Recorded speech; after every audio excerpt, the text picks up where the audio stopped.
Chers téléspectateurs, bonjour, bienvenue sur notre plateau Carrefour des Adorateurs pour notre numéro L'heure des Adorateurs. Le moment où nous parlons aux adorateurs et à la lumière de la parole de Dieu, nous nous édifions. Aujourd'hui, j'aimerais vous partager un message, un petit thème sur lequel que j'appelle la sagesse des temps. La sagesse des temps. Nous allons au travers de ce message comprendre en fait comment il faut gérer le temps et comment il faut préparer le temps. Nous allons prendre un passage que nous connaissons tous dans la Bible, dans le livre d'Ecclésiaste, à partir du chapitre 3, 1 à 15. Je ne vais pas lire les 15 versets, je vais commencer ensuite, vous comprendrez la logique. La Bible nous enseigne ceci. Il y a un temps pour toutes choses. Il y a un temps pour toute activité sous le soleil.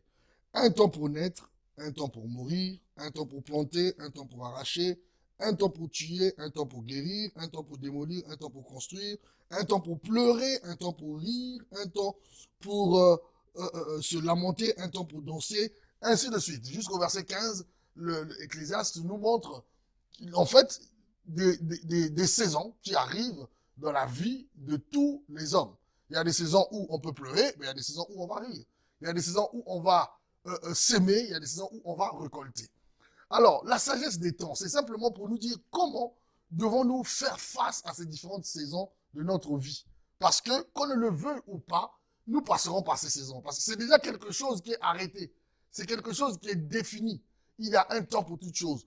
Ecclésiaste veut nous faire comprendre que il y a des choses, en fait, qui ne sont même pas les œuvres du diable ou les œuvres du démon, mais qui sont simplement des saisons qui arrivent. De la même manière que lorsque vous voyez au niveau climatique, il y a des saisons, il y a l'hiver, il y a le printemps, il y a l'été, il y a l'automne, toutes ces saisons-là, mais ils ont des caractéristiques et ils ne se produisent pas en même temps. Il y a des gens qui aiment l'hiver, il y a des gens qui aiment l'automne, il y a des gens qui aiment le printemps, il y a des gens qui aiment l'automne, ainsi de suite. Chacun aime ce qu'il veut par rapport à sa sensibilité, par rapport à sa personne. Lorsque vous allez par exemple en Afrique, il y a des pays aussi où il y a des climats. Vous allez trouver la saison sèche, la saison des pluies, tout ça, Dieu a créé les choses en fait pour qu'il n'y ait pas d'immobilisme, pour qu'il n'y ait pas la monotonie, pour qu'il n'y ait pas toujours les mêmes choses qui se passent. C'est pour cela que dans la vie de tout homme, dans la vie de chaque organisation, dans la vie de chaque pays, dans la vie de chaque famille, il va y avoir des saisons. Et les enfants de Dieu ont souvent du mal à pouvoir supporter les saisons. Les saisons, quand tout va bien, ils sont contents. Lorsqu'ils ont le travail, lorsqu'ils sont bénis, lorsqu'ils ont l'argent, ils sont contents, Dieu est bon et ils dansent. Et au moment où les saisons tournent, lorsqu'ils arrivent dans des saisons où ils n'ont plus ces choses-là, ils deviennent tristes, ils deviennent abattus. D'autres veulent même renoncer à leur relation avec Dieu. Le pire, même des fois, certains vont jusqu'à dire que c'est le diable qui est partout. Non, c'est pas le diable qui a créé les saisons. C'est pas le diable qui a fait qu'il y ait l'automne, l'hiver, parce que le diable n'a rien créé. Le créateur, c'est Dieu. Si vous trouvez qu'il y a des saisons d'hiver, il y a des saisons d'automne, d'été, ainsi de suite, c'est parce que Dieu, dans ses principes, dans ses lois, en créant le monde, il a créé de cette manière. Dans votre vie aussi, il va y avoir plusieurs saisons. Dans votre vie aussi, il va y avoir plusieurs moments. C'est pour cela que le matin, tu peux pleurer, mais le soir, tu peux rire. À midi, tu peux être triste, mais en fin de journée, tu te retrouves heureux. Tout ça, ça fait partie des saisons. Dans le livre d'Ecclésiaste, toujours au chapitre 7, Ecclésiaste nous dit que les jours de bonheur et les jours de malheur se succèdent. Dieu a fait l'un comme l'autre pour que l'homme ne découvre rien de son avenir. Dans Ecclésiaste chapitre 7. Ça veut dire quoi? C'est Dieu lui-même qui est à la base des saisons qui arrivent dans la vie des hommes. Maintenant, où est la place de Satan? Où est la place des mauvaises choses quand les saisons arrivent? Le diable profite de certaines saisons de notre vie justement pour pouvoir aussi dérouler son plan. Mais ce n'est pas lui qui a créé ces saisons-là. C'est pour cela que dans la formation que Dieu nous donne, dans le travail que Dieu fait avec nous, il nous forme au travers de plusieurs saisons. Il va vous former par les saisons de disette, il va vous former par les saisons d'abondance, il va vous former par les saisons de tristesse, il va vous former par des saisons de joie. Malheureusement, beaucoup d'entre nous ne comprenons pas que la vie est une succession de saisons. Il n'est pas question de prière ou pas. D'ailleurs, je vais vous montrer même comment on prie par rapport aux saisons. On ne prie pas pour empêcher une saison.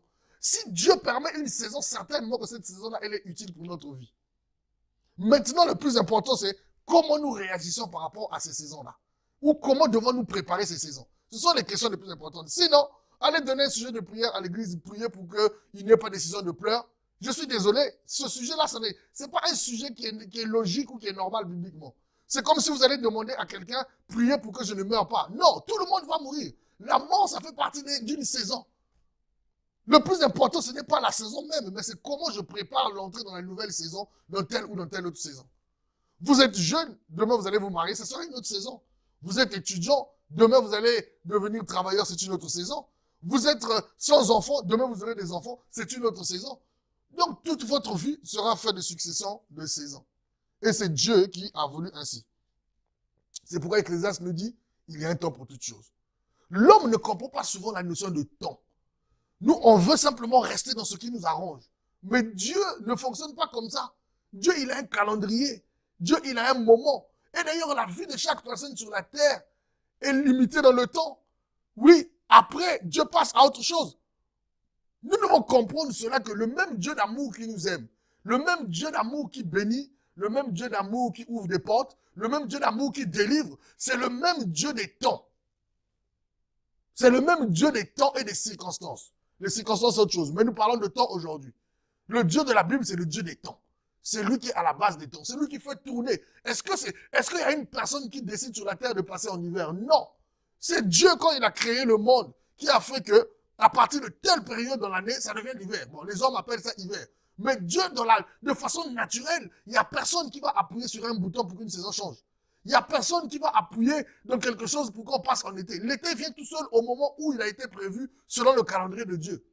Donc les saisons viennent de notre vie au moment où Dieu les a créées. C'est pour cela que je dis aux gens qui veulent se battre, ou ils veulent se marier à coûte que coûte, et c'est devenu vraiment la fin du monde pour eux. J'aimerais vous dire une chose, ne forcez pas le mariage, sinon vous allez faire des erreurs. Attendez la saison du mariage. La bonne attitude, c'est pas de courir vers le mariage, mais c'est d'attendre dans la prière et dans la sagesse la saison du mariage. Sachant qu'il y a une saison pour toutes choses. Et que Dieu, c'est lui-même qui a créé l'homme, qui a dit, multipliez-vous, remplissez la terre. Donc Dieu veut que les hommes remplissent la terre. Donc au bout d'un moment, comme il sait que pour remplir la terre, normalement il faut se marier d'après ses principes, un moment ou un autre, le mariage viendra parce que vous aussi, vous devez remplir la terre. Comprenons la sagesse des saisons. Ça veut dire quoi? Comment devons-nous préparer les saisons qui vont se succéder dans notre vie? Chaque saison, nous devons la préparer. Je dis souvent, et je dis encore, la meilleure manière de ne pas subir une saison, c'est de bien la préparer. Ça veut dire quoi? La sagesse doit nous conduire à anticiper. C'est pas parce qu'aujourd'hui, je ne suis pas une mère que je ne veux pas me documenter sur l'éducation des enfants. Parce que je sais que c'est une saison qui va arriver à un moment ou à un autre dans ma vie. La sagesse me pousse dès maintenant que je ne suis pas encore mère, de temps en temps, de prendre quelques informations sur l'éducation, d'écouter, de prendre certains témoignages, d'échanger avec certaines personnes. C'est ça qu'on appelle la sagesse. Ça veut dire quoi? Ça va prendre des précautions pour anticiper les saisons qui vont arriver. Oui, même financièrement parlant, on peut apprendre à anticiper les saisons. Parce qu'il y a des moments où vous avez des opportunités, vous avez plus de revenus que vous n'avez avant. Mais c'est un moment de préparer la saison où peut-être que vous allez avoir des revenus qui vont baisser. D'où les conseils de sagesse tels que les épargnes, des plans, ceci, cela. Ceux qui sont dans des pays développés avec les banques, ça se fait très facilement. Par exemple. Mais aujourd'hui, vous trouvez des gens sur la terre, ils ne pensent pas au lendemain. Ils n'anticipent pas les saisons qui vont arriver. Ils appellent ça la foi. Non, il y a une différence entre la bêtise et la foi. Parce que la foi, elle s'inscrit dans un contexte. Il y a les amis de la foi. Autour de la foi, il y a l'intelligence. Et l'intelligence nous donne de comprendre la notion de saison. Nous donne de comprendre la notion de saison. Lorsque vous ne comprenez pas ce principe de saison-là, cette sagesse, vous n'avez pas cette sagesse de saison, vous allez subir les choses. Vous allez les subir. Et beaucoup de personnes subissent des choses. Pourquoi? Parce qu'ils ne préparent pas l'entrée de de nouvelles saisons. Ils trouvent ça tellement loin ou ils trouvent ça tellement inutile que lorsque maintenant la nouvelle saison arrive, tout tombe sur eux parce qu'ils n'ont pas anticipé. La meilleure manière de pouvoir préparer les saisons, c'est de l'anticiper. Je veux même vous dire une chose. Si vous êtes quelqu'un de sage, vous devez même être capable d'anticiper la saison de votre mort. Comment? Vous êtes responsable. Vous allez laisser une femme ou vous allez laisser des enfants. Ou bien une femme va laisser un homme avec des enfants. Mais pensez déjà après vous. Ce n'est pas appeler la mort, mais c'est être sage. Parce que vous avez compris que les saisons se succèdent. Que je ne le veuille ou pas, la saison de la mort arrivera un jour dans ma vie. Mais si ça arrive, étant donné que ce n'est pas vous qui gérez le temps, c'est Dieu qui décide. À un moment ou à un autre. Mais si cette saison-là arrivait rapidement, dans cet état-là, est-ce que vous pensez que vous allez laisser votre femme à l'abri de besoin? Vous allez laisser vos enfants à l'abri de besoin? Vous allez laisser vos enfants pour qu'ils fassent des études correctement? Est-ce que vous pensez à ces choses? Non, les chrétiens disent que non, nous ne sommes pas de ce monde, nous sommes du royaume des cieux. Mais c'est pas de la sagesse, c'est de la folie. C'est de la folie. C'est pour cela que je dis qu'il y a des chrétiens fous et il y a des chrétiens sages. La parabole des vierges nous le montre. Il y a des vierges folles, il y a des vierges sages. Vous voyez, les vierges sages, ils ont anticipé la saison de l'arrivée de l'époux. C'est pour cela qu'ils avaient prévu suffisamment d'huile dans leur lampe, parce qu'ils savaient qu'il faut veiller, parce qu'il y a une nouvelle saison qui va arriver, il faut se préparer à cela. Et les vierges folles, elles ont cru que non, les choses vont continuer d'être comme elles sont. Voilà, jusqu'à ce que, lorsque la nouvelle saison est arrivée, ils ont raté cette saison-là. Tant que vous ne préparez pas une saison correctement, vous allez la subir quand elle arrivera. Si vous ne préparez pas bien votre saison d'actif professionnellement, vous allez la subir quand le moment arrivera. Si vous ne préparez pas votre saison de parentalité correctement, vous allez être des parents juste, ou bien des parents avec beaucoup de lacunes, mais parce que vous n'avez pas anticipé. La sagesse des saisons doit nous conduire à anticiper l'entrée dans des nouvelles saisons.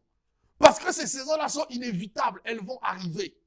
La question n'est pas de savoir, je veux prier pour que Dieu empêche telle saison. Non, Dieu ne va pas changer ses principes à cause de toi. Dieu fonctionne avec les saisons.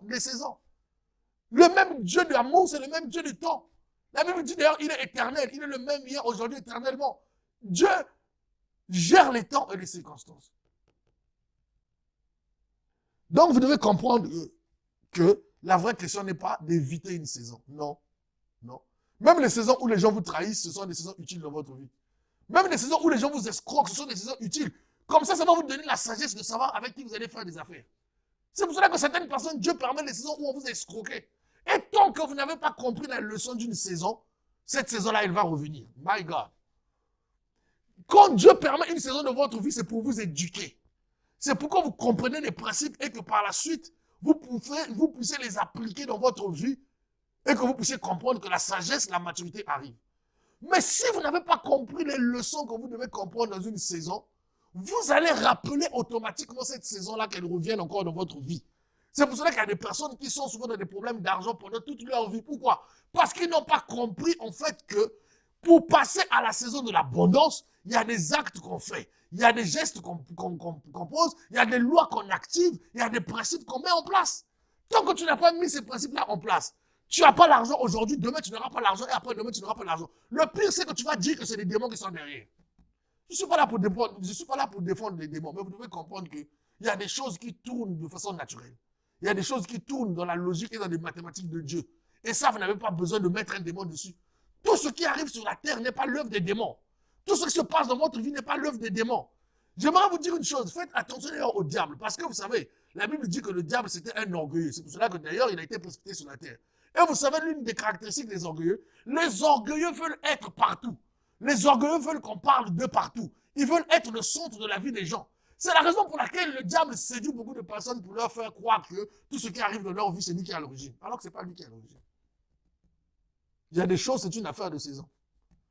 Je vais te poser des questions. Est-ce que tu prépares ta saison de mariage? Est-ce que tu prépares ta saison de vieillesse? My God! Il y a beaucoup de personnes dans la vieillesse qui sont... Il y a des pays où les vieux sont dans la pauvreté. Les vieux, il a vécu pendant 50 ans, 60 ans, 70 ans. Lorsqu'il est dans la vieillesse, il devient un SDF.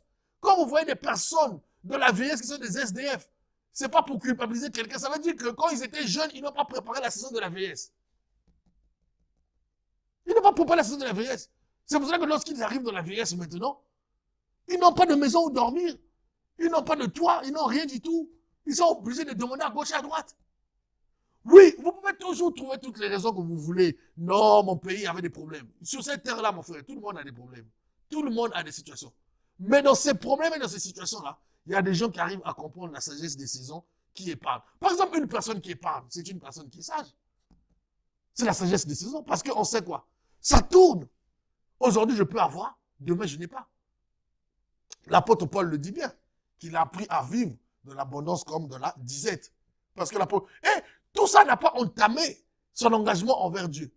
Tout ça, ça n'a pas entamé sa fidélité à Dieu. Parce qu'en réalité, les saisons, le changement de saison n'est pas là pour que vous puissiez devenir la saison où tout va bien, vous êtes fidèle à Dieu, la saison où tout va mal, vous devenez infidèle. Non, les saisons ne doivent pas changer votre engagement envers Dieu. C'est pourquoi l'apôtre Paul pouvait crier, il dit oui, j'ai appris à vivre dans l'abondance comme dans la disette. Oui, il y a des moments où vous pouvez être heureux, il y a des moments aussi ça peut arriver que vous soyez angoissé. Mais ça ne veut pas dire que c'est des moments forcément qui veulent que vous soyez angoissé. Il y a des moments où vous pouvez être souriant, vous pouvez rire, mais il y a des moments où vous pouvez être, vous ne souriez pas, vous êtes en train de réfléchir. Ça fait partie des temps, ça fait partie des saisons, ça fait partie des moments de la vie de quelqu'un. Mais tous ces moments-là ont leur place dans votre vie. C'est la raison pour laquelle Dieu les a prévus. Même les moments où vous pleurez de souffrance, ça a sa place dans votre vie. Vous allez demander au pasteur, pasteur, je veux prier pour que je ne puisse plus souffrir. Cette prière n'existe pas. Si quelqu'un te fait ça, il te ment, il te trompe. La preuve en est qu'on t'a déjà prié pour toi pour que tu sois heureux, mais tu t'es rendu compte que le heureux là qu'on a dit, il y a des moments ça vient, il y a des moments où tu n'es pas heureux. C'est parce que ça n'existe pas. Il n'y a pas de prière contre le changement de saison. C'est notre attitude qui doit s'adapter à chaque saison. La sagesse de saison, la sagesse des temps, nous conduit à comprendre que dans chaque saison de notre vie, je dois m'adapter.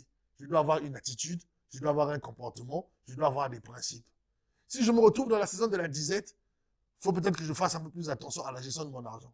Si je me retrouve dans la saison de la maternité, il faut peut-être que je puisse encore peut-être prendre plus de temps pour éduquer mes enfants parce que dans cette saison-là, vous avez la responsabilité de vos enfants. Et que ce qui va arriver à vos enfants jusqu'à un certain âge dépend de vous. Si c'est une saison qui n'a pas été préparée ou si vous n'assumez pas les responsabilités de cette saison-là, Dieu vous demandera des comptes parce que ces enfants-là sont sous votre responsabilité. Tout, c'est une affaire de saison. Même la mort, c'est une saison. Les chrétiens n'aiment pas parler de la mort. Dès que tu parles de la mort, ils vont commencer à penser que non, oiseau de mauvais augure, il nous sème l'esprit de mort. Non, la mort, c'est une saison. Même les plus grands hommes de Dieu, là, Jésus-Christ, il est mort. Gloire à Dieu, il est ressuscité parce qu'il n'était pas un homme comme tous les hommes. Mais les David, aujourd'hui, ils sont morts. Abraham est mort. C'est pas parce que Dieu va t'utiliser aujourd'hui, tu vas ressusciter les morts, tu vas cracher le feu que tu mourras pas. Tu mourras parce que c'est une saison de la vie des hommes. Il y a la vie, il y a la mort. Le plus important, c'est quoi pour toi? C'est être surpris de la saison de la mort? Non, il faut préparer la saison de la mort. C'est pourquoi si tu es sage, justement, et que tu n'as pas encore donné ta vie à Jésus, tu ne t'es pas encore engagé avec le Seigneur, la meilleure manière de préparer l'après-vie sur la terre, c'est de donner sa vie à Jésus. C'est de la sagesse que de pouvoir donner sa vie à Jésus. C'est de la sagesse que de pouvoir marcher avec Dieu. Parce que tu es conscient que un jour, la saison, elle changera. Aujourd'hui, c'est toi qui décides des choses. Mais un jour, on te jugera. Il y aura les saisons de jugement où on te jugera, on te posera des questions. Qu'est-ce que tu as fait de ton temps? Aujourd'hui, c'est toi-même qui décides de ton temps. Mais c'est pour un temps. Il y aura une autre saison où on te demandera qu'est-ce que tu as fait de ce qu'on t'a donné. La saison du jugement. Mais ça viendra. C'est pour cela qu'il faut avoir la sagesse du temps. Un enfant de Dieu, un serviteur de Dieu, ce n'est pas un fou. La foi, ce n'est pas la folie. Même s'il y a une lettre qui les distancie. Mais ce n'est pas de la folie. Dans la foi, il y a la sagesse. J'aime bien ce verset qui dit, mais à votre foi, ajoutez. Il y a les amis de la foi. Pour empêcher ceux qui sont un peu fous là, de pouvoir agir dans la folie. Il y a certains hommes, vous entraînez des femmes dans les folies. Vous entraînez vos familles dans les folies. Vous allez vous retrouver après dans des problèmes. Et des fois, quand vous êtes dans des problèmes, c'est maintenant que vous décidez d'abandonner la pauvre sœur avec des enfants parce que vous avez des problèmes à gauche et à droite. Parce que simplement, vous avez pris des décisions de folie. La sagesse des saisons. La Bible nous enseigne même les animaux, des fois, ils sont plus sages que nous. Proverbe 6. La Bible nous parle de la sagesse de la fourmi. La fourmi, elle travaille pendant la saison où tout va bien. Quand c'est la bonne température, il travaille. Quand maintenant, la saison, elle sort. Et quand elle travaille, il ne mange pas tout, la fourmi. Il met de côté, la Bible dit. Il épargne. Il épargne pourquoi? Il épargne pour les mauvais jours. La Bible dit, le malheur atteint souvent le juste, mais le Seigneur l'en délivre toujours. Ça veut dire quoi? Le malheur n'est pas écarté, il t'atteint. Le plus important, comment tu vas agir quand le malheur arrivera? Ceux qui sont sages, lorsque les moments de malheur arrivent, ils arrivent à s'en sortir parce qu'ils avaient déjà anticipé cela. Mais ceux qui sont pas sages, ils subissent, ils pleurent, ils mettent leurs problèmes sur les gens, ils cherchent les démons, ils condamnent des pasteurs. Cette église-là n'est pas bonne parce que je ne suis pas béni, mon frère. Si tu es dans la saison où tu dois prendre des problèmes de la gestion d'argent, Dieu veut que cette saison-là, une église ne fera rien pour toi. Un pasteur ne fera rien pour toi. Il ne faut pas chercher des problèmes. Il faut simplement comprendre la sagesse des saisons. Je vais terminer par là. Donc, le mot-clé que nous devons retenir, pour ne pas subir une nouvelle saison dans sa vie, il faut la préparer. Il faut l'anticiper. Si tu te comportes ainsi, tu es une femme sage, tu es un homme sage, tu es un jeune sage, tu es une jeune fille ou jeune femme sage. Si tu fais le contraire, ben, les saisons, tu les subiras, les saisons, tu ne les contrôleras pas, et tu seras souvent triste et malheureux. Que le Seigneur vous bénisse. J'espère que ce numéro vous a aussi apporté un plus dans votre marche avec Dieu et dans votre vie d'adorateur. Que Dieu vous bénisse. À très bientôt.